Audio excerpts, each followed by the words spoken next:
Today is August 10th, 2020.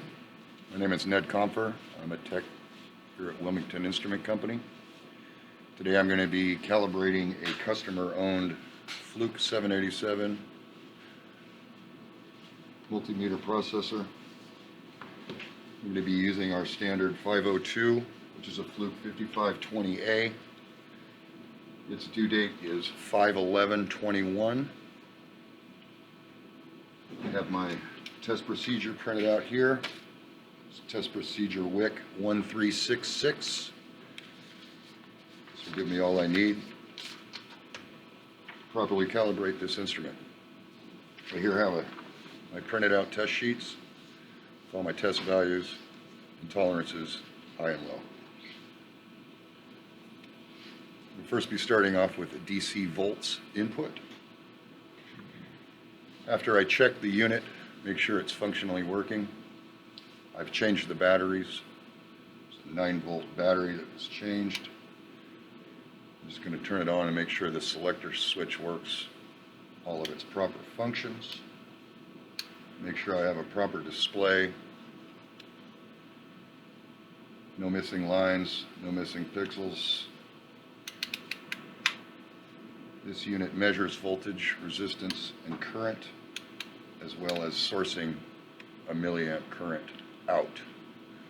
So I'm going to start with the DC voltages in. Selector switch on DC millivolt. I'm going to take my banana clips, come out of the 5520A. Put to the correct ports in, and we're going to supply 360 millivolts DC. I'm going to go ahead and hit operate and take my reading. I have a reading of 359.8, which is in tolerance.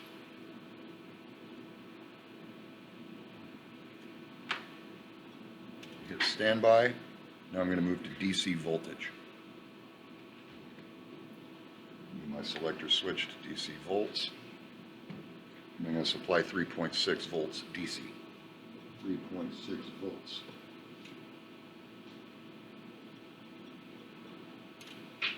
I'm going to hit operate.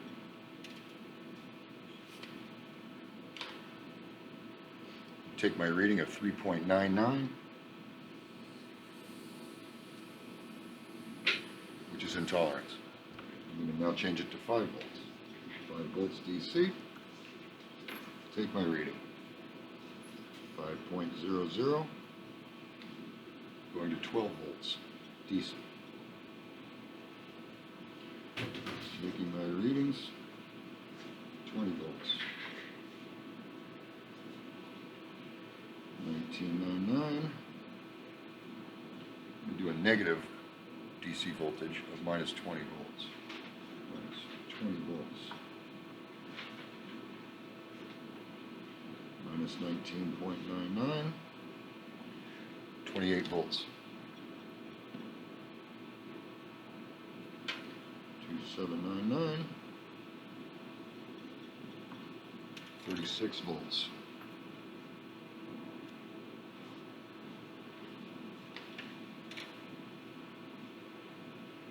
3599, 360 volts.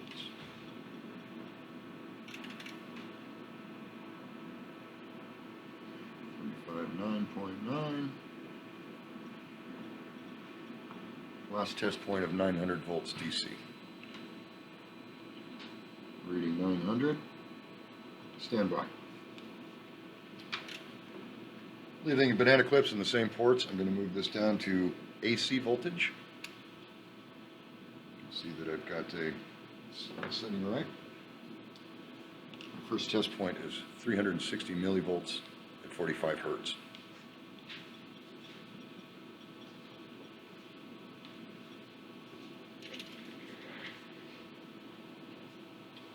358.8. I'm going to be changing the frequency. I'm staying in the same voltage range, but I'm going to be changing the frequency. Make sure it's in tolerance on different frequency ranges.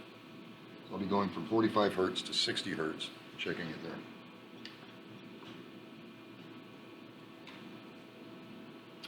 At 45 hertz, it was 358.8. At 60 hertz, it's 359.9. A little change. Changing it to 200 hertz.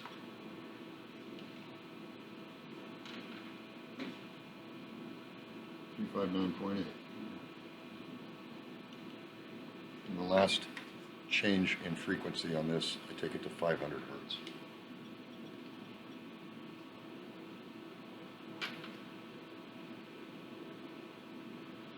$350.7.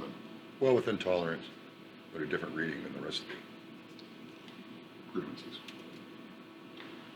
I'm going to go to 3.6 volts at 45 hertz as the frequency range.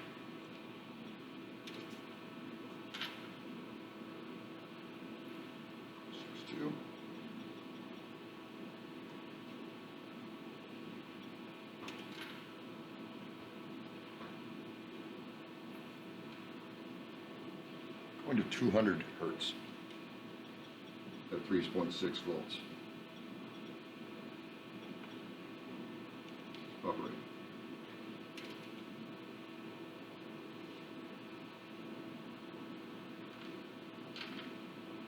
It's 3.594. Okay, I'm going to jump to 36 volts at 60 hertz.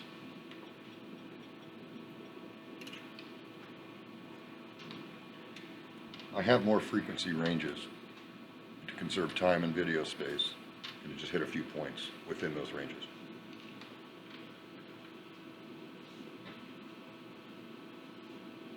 I'm going to do 36 volts at 500 hertz.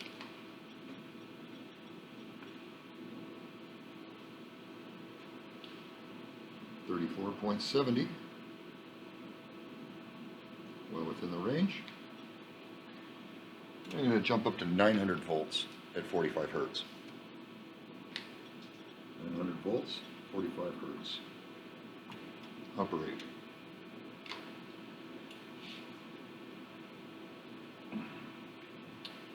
Reads 900 exactly. Take my reading. I'm going to go to 60 hertz at 900 volts AC.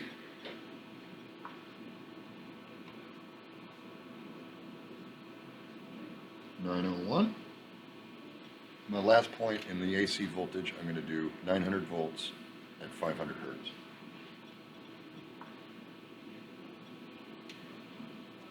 Of course, take my readings. 867 AC volts, well within tolerance.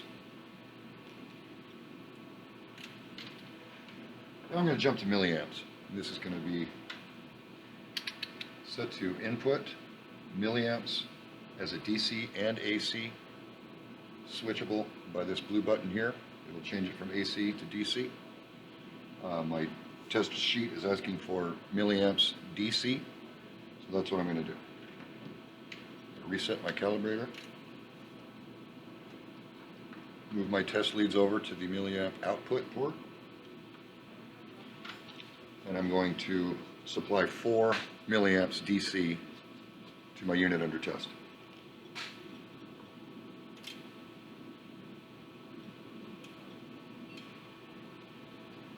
I'm going to also move my lead from the voltage port to the input milliamp port on the unit, creating my circuit. 4 milliamps. Operate. I'll take my reading, 3.998. I'm going to go to 8 milliamps DC. 7.996. I'm going to go to 12 milliamps DC.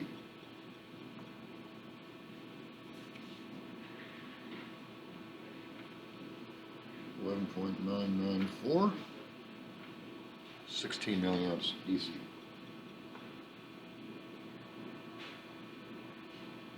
15993. 20 milliamps DC. 19.991. And the last test point is 24 milliamps DC. 23,990. All within tolerance. That'll be good. All right. Now I'm going to be testing milliamps AC. Again, this meter has one setting for milliamps in, and it's toggleable or changeable by pressing the shift blue button. We'll press that button and it will change to AC, and I'm going to move my test lead to the far left current port. As I press the blue button, it changes to amps AC instead of DC. The test point that I'm looking for is 0.9 amps at 4 different frequency levels, being that it's AC. So I'm going to do 0.9 amps, excuse me, at 45 hertz. I've got my test leads already in the milliamp out port, the one I did the DC. So I'm good there. Just had to move my banana lead from this milliamp DC port to the amp port so I can change it to AC. 0.9 amps, 45 hertz. Current AC. Operating. It's reading 0.899. I'm going to change the frequency to 400 hertz.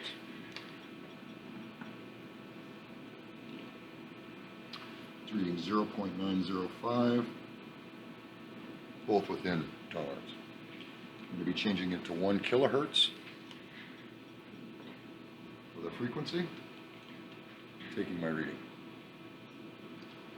0.904. And again, I'm going to take my last reading with 2 kilohertz, 2000 hertz. And take my reading. 0.901. And that concludes the test for AC current. I'm going to change my selector switch to resistance or ohms, and I'm going to move my test leads back over to the appropriate ports for resistance out of the 5520A. I'm also going to move my banana clip on my unit under test, so I'm in the correct ports to read resistance. I'm going to supply the resistance to the 5520A, starting with 100 ohms.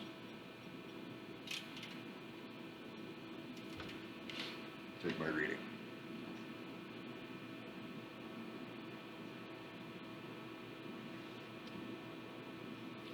.2. I'm going to change it to 1,000 ohms or 1 k ohm.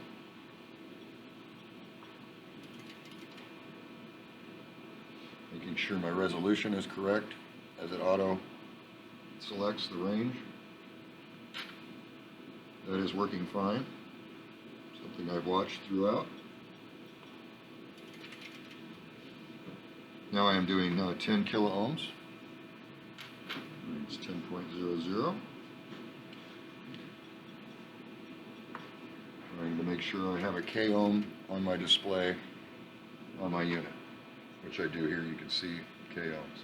It's reading in k ohms. I'm giving it 100. It's reading 100. You can see that in this video, but that is what's happening. I'm now going to supply 1 mega ohm. Again, making sure my unit changes its readings, and it does. Reading mega ohms. K changed to an M, so we know we're auto-selecting the range correctly. 1 mega ohm, I'm reading 1.000. And 10 mega ohms will be my last test point in the resistance portion. Reading 10, 10.01. All again, very much within its range. Now I'm going to check for frequency. Just checking frequency. on AC voltage.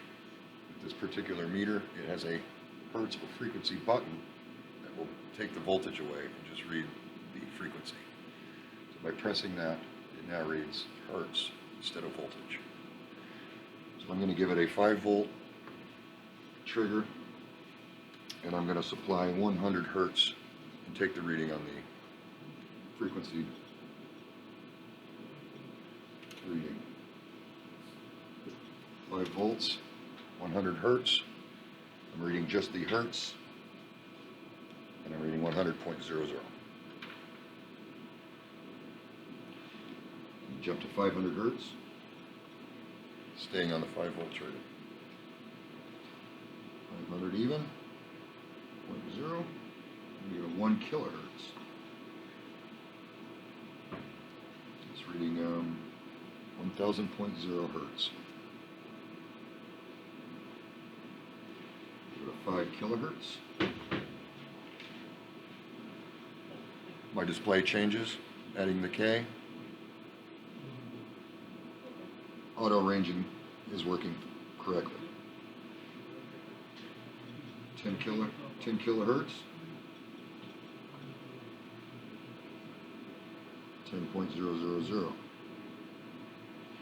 And 15 kilohertz will complete